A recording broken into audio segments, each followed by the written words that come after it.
I just got off a creator call about Modern Warfare 4. I'm going to have a ton of information in multiple videos, probably today and over the next couple days. I wanted to get out kind of what the creator class is going to look like. We'll have a later video about all the movement changes because I need to spend a little bit of time breaking down some of the nuance of the different stuff to go ahead and kind of get a better video for that one so I didn't feel necessarily rushed. A pretty basic creative class that we were kind of accustomed to, but some of the things that they've done to kind of make it where it's a little bit easier for your creative class is your operator is actually tied to that loadout. So like, let's say you want to use this specific operator when you're more stealthy or whatever, the operator that you select is actually part of that creative class now, which I like. I'm a fan of that. Even though it's kind of a small thing, it's not all that important.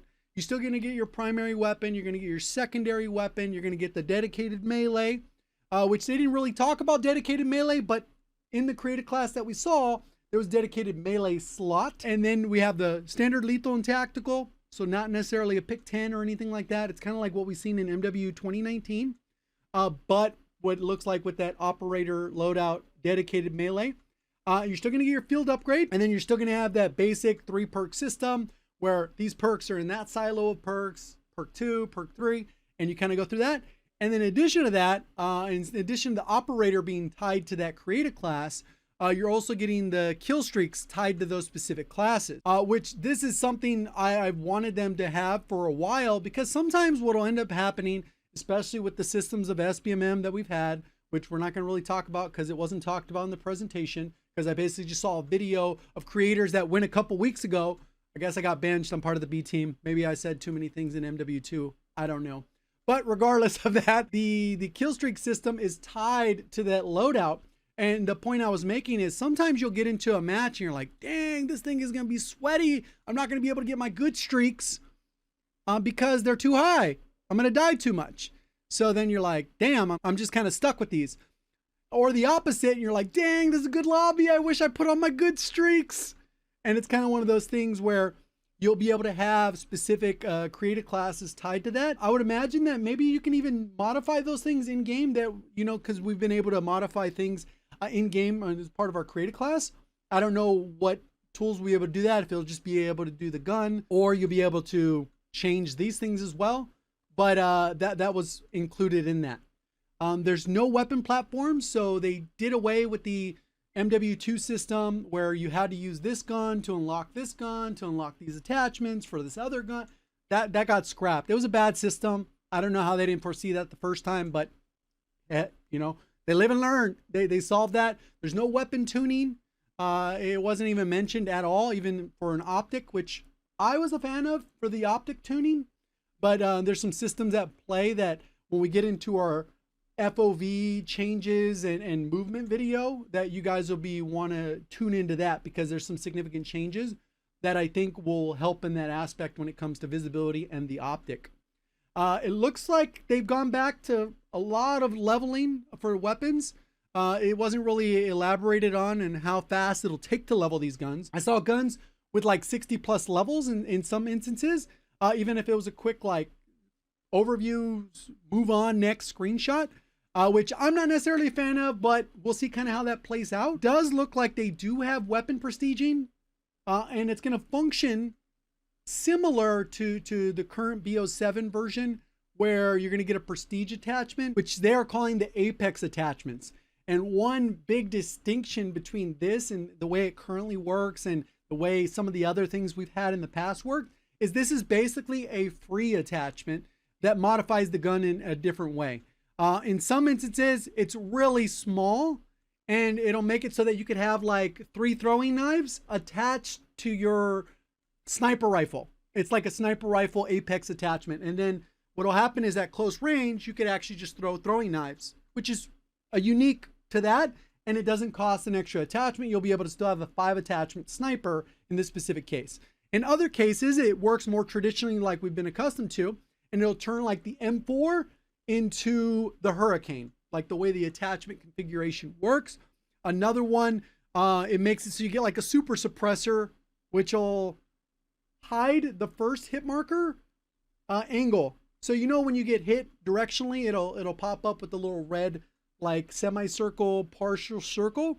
With this one, the attachment, it'll hide the first hit marker. So they don't know exactly where they're getting shot from or something like that. That was my understanding. One, you can add like a master key type attachment to a pistol, and they had a few other variations of that, and basically said pretty much all the weapons would have that. I'm sure there's exceptions like for the melee weapons or for launchers or whatever the case is, but pretty much every primary and secondary gun weapon should have that. So looking at the list right now, it says that there's 24 primary weapons.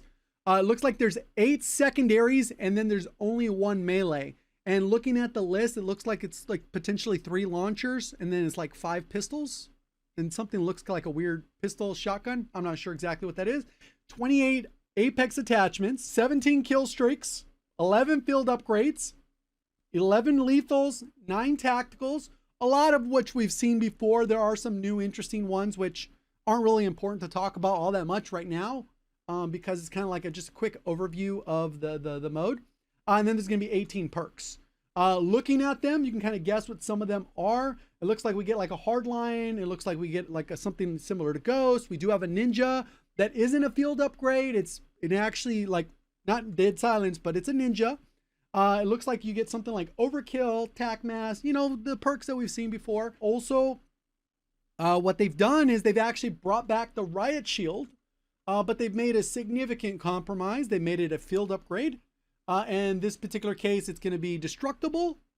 And since it's a field upgrade, people won't just be able to stand in the corner with their riot shield, even though I know there is some skill involved with that. And overall, I think some of the changes that they're making with the other systems are just going to smooth out the game significantly. This is just a quick overview of kind of like the create a class portion. So one other significant modification they made to the gunsmith is to kind of like an ease of use. This is more like one of those things where if you just want to create your class really quickly and you don't really want to spend much time with it, they have like these generate a weapon build options, where if you want to build it for long range, you just select long range. There's a balance build, there's a short range build, and those types of things, or just random or whatever the case is, so that you can kind of mess around with that. And what the game will automatically do, it'll factor in whatever level of your gun is. And then if you select a long range build, it'll automatically make the best long range build based on the available attachments.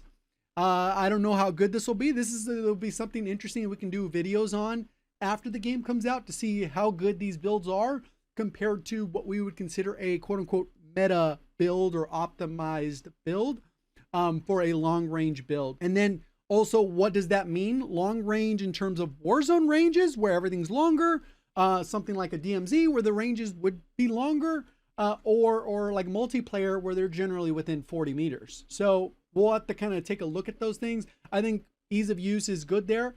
So I think there are some steps forward in terms of that.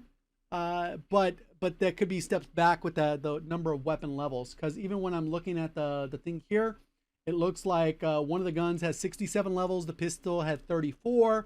The melee weapon had 30.